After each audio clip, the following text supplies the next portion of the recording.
Alright everyone, it's time for a little bit of a rider on the back of like the InfoWars deplatforming and stuff. Still, a lot of people are saying regulate as public utilities, big tech firms. Now, at first I was more receptive to that, but then when upon further consideration, such an easy solution is staring us right in the face that wouldn't fuck the internet, it wouldn't regulate it under government.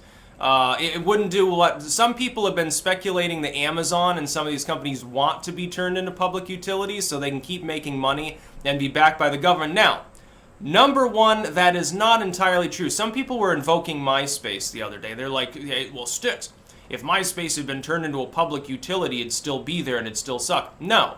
The reason why MySpace collapsed is because they made a design change that everyone hated. Technological innovation and mistakes made by these sites could still make or break them. It's just that they would be public utilities that wouldn't be able to discriminate based on mundane political and social opinions. That's all that would happen if they suddenly decide as public utilities. Hey, you know, YouTube decides to charge people $5.99 a month. They're like, well, we're a public utility now, so haha, the government backs us. We're going to start charging money. We're going to start doing X, Y, and Z. They would stop existing. Because BitChute exists, because Steemit exists, other sites that are still free would rise up to replace them. Ultimately, technological innovation online, the biggest problem with regulation is the fact that you have to have a hefty license to lay down fiber optic cable or shoot satellites up to compete with the existing web structure. The biggest problem is that DNS services are regulated. That's become the biggest problem. Now, net neutrality almost did that to ISPs, making them, by virtue of the regulatory structure, less competitive, making it harder for, you know, if a trust forms, if you get 5 or 6 companies controlling everything, there's no reason for them to innovate. Nobody can compete with them in those structures if there's a regulatory system to signing up. The problem is that ISP services exist in such a framework. They should get rid of that. Domain registrars should be easy to obtain. Like, it should be a very simple process to sign up and say, hey, I'm going to host sites, and give them their domain names and stuff. That way you have more competition, you have more freedom generally. Just pass an internet bill of rights, though. Problem solved. Every problem can be solved with a fucking piece of paper.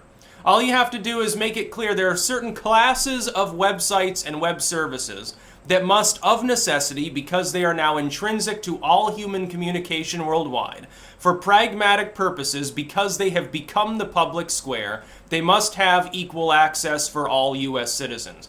That's all you have to do. E-commerce, for example. E-commerce sites should not be able to ban you from conducting commerce if it is otherwise lawful and not getting in the way of other people. Like, you're not breaching others' copyright. That's one thing. We should think of these sites insofar as they deal with the masses at large. We should think of them as open-air bazaars or markets of a sort. Everyone can set up a stall. It's infinite in size. You don't have to worry. There's no size constraint other than, you know, the electricity that the world can generate at any given time to run computers, really. So anyone can set up shop. If they're breaking the law, if they're stealing from another shop, if they're trying to burn down another shop, or if they're selling drugs out of their shop, oh, okay, then they can have their shop closed up by the authorities. Otherwise, they should have their place and they should be able to offer their wares. Now, what those wares are, they could be physical objects, e-commerce. It could be a banking service. It could be that they're doing various transactions. It could be ideas. They could be making videos on YouTube. They could be making posts about their opinion or about their day or whatever on Twitter. And they should be respected in so doing because other individuals have the right to solicit or not solicit their material. There is no law saying, I have to subscribe to you on YouTube. There's no regulation saying I have to listen to what you say on Twitter. That doesn't exist. You don't need a public utility status. You need a de facto public utility status generated by an Internet Bill of Rights. What this would do is very, very simple. Sites that exist as platforms, sites that exist hosting large groups of people, and that's their fundamental reason for existence. All major e-commerce fronts, any front that does payment processing, fiscal transactions like PayPal, Patreon's or crowdfunding side, and anything that exists to host others' content in the most direct sense, like a YouTube, Twitter, Facebook, they only exist because of their structure allowing other people to make content. They don't publish their own material by and large. They can only promote other people's material. Any site engaged in such activity that's based in the United States would be bound by the comprehension that it couldn't simply kick users off and couldn't be forced to do so by the legacy media or by other states, by the way.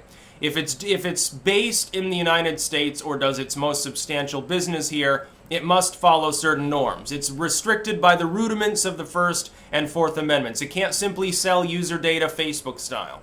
It can't simply deplatform you for having an otherwise lawful opinion that is not impugning upon other people, for instance, defamation or credible threat or something.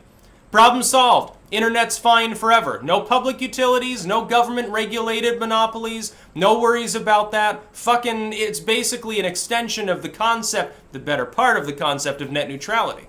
It's very funny, people on the left, they wanted to do this and much more to ISPs, but they never thought to regulate the domain name system to the same concept. They never thought of extending it to social media. Well, ultimately, what's the point of regulating the ISPs? The point is sites shouldn't be discriminated against. People who run those sites, your small individual site doesn't deserve to be throttled because Google doesn't like you and it competes with you. That's the basic concept. Then why is it any different for the flow of ideas? Well, how is it any different for the flow of ideas on Facebook or YouTube or Twitter? It's not. It's the same exact concept. The only difference is the Democrats, the liberals, wanted to protect corporate entities that had already turned into monopolies. It already has regulated the ISPs into a monopolistic system, with or without net neutrality. Net neutrality was just a band-aid on the wound they helped to create. Don't render these sites public utilities. Some people are speculating that's what they want so they can become truly monopolistic. In other words, they trade a little bit of their latitude in banning people and regulating in return for a fiscal monopoly that exists for 1,000 years. It'd be like Amtrak. They can be as shitty as they want, and yet no one will be allowed to compete with them. We don't need to do that. We just need an Internet Bill of Rights. It's all you need. We can fix the Internet forever. The US has all of the biggest tech firms under its umbrella. Do you think any of these firms are going to move all of their servers laboriously to Canada just to be able to ban people for no reason? No, they'd love it. They wouldn't need as many moderators. They wouldn't be responsible directly. Europe couldn't sue them for being responsible for what is posted on their sites. Fuck the European governments. Let them have their own monopolistic, heavily regulated sites. See if they can compete with something that's free and open. They never will. Why do you think Obama gave ICANN away? Yeah, people have been mentioning that too. It's a good concept, yeah. Giving that away to the world at large was a mistake. We should declare hegemony and assert ourselves and say, no, it's still ours.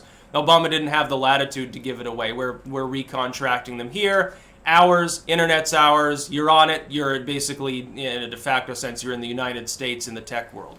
That's what we should do. We should be the leaders of liberty. We should take the fore. We should demand that other countries stand by us in so doing. And we should demand the extension of the First and Fourth Amendments, fundamentally, in most part, to the internet. To restrain corporate entities, for-profit corporations that only exist to facilitate modern-day communication.